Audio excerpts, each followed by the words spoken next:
படத்துல கதை எடுத்துக்கிட்டீங்கன்னா, நம்ம ஹீரோ மாதவன் வந்து 42 வயசாகியும் கல்யாணம் ஆகாம இருக்காப்புல. அப்படி அவர் இருக்கும் தருணத்துல, நம்ம ஹீரோயின வந்து பொண்ணு பாக்க போறாரு. அப்படி பார்க்கும்போது, அவங்க 2 பேத்துக்கும் புடிச்சும் போயிருது. அதாவது மாதவன் கிட்ட எல்லா பொண்ணுங்களுக்கும் எதெல்லாம் புடிக்காம இருந்துச்சோ, அதெல்லாம் நம்ம ஹீரோயின் புடிச்சு போக, இவங்க 2 பேத்துக்குள்ள ஒத்துமையாகி, கல்யாணம் வரைக்கும் போயி, கல்யாணம் நின்றுது.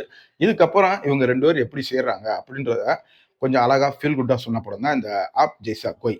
இப்ப இந்த படத்துல பாசிட்டிவ் தமிழ் டப்பிங் ரொம்ப நீட்டா அருமையா பண்ணி குடுத்தாங்க. படத்துல நடிச்ச எல்லாருமே ஒரு சூப்பர் பெர்ஃபார்மன்ஸ் குடுத்திருந்தாங்கன்னு தான் சொல்லணும். நம்ம மாதவனையும், ஹீரோயினையும் ஃபாலோ பண்ணாலே இந்த படத்த நீங்க பார்த்து முடிச்சிடலாம்.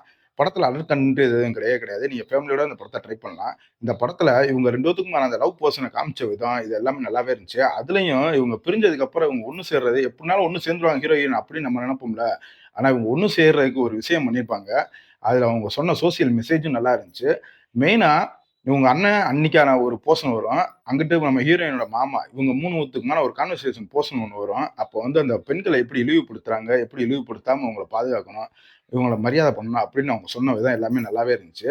படத்துல வந்து முடிக்கும்போது டக்குனு ஒரு மாரி முடிச்சாப்புல இருந்தாலுமே, இது ஃபேமிலியோட பார்க்கறதுக்கு ஒரு ஒர்த்தான படம் தான்.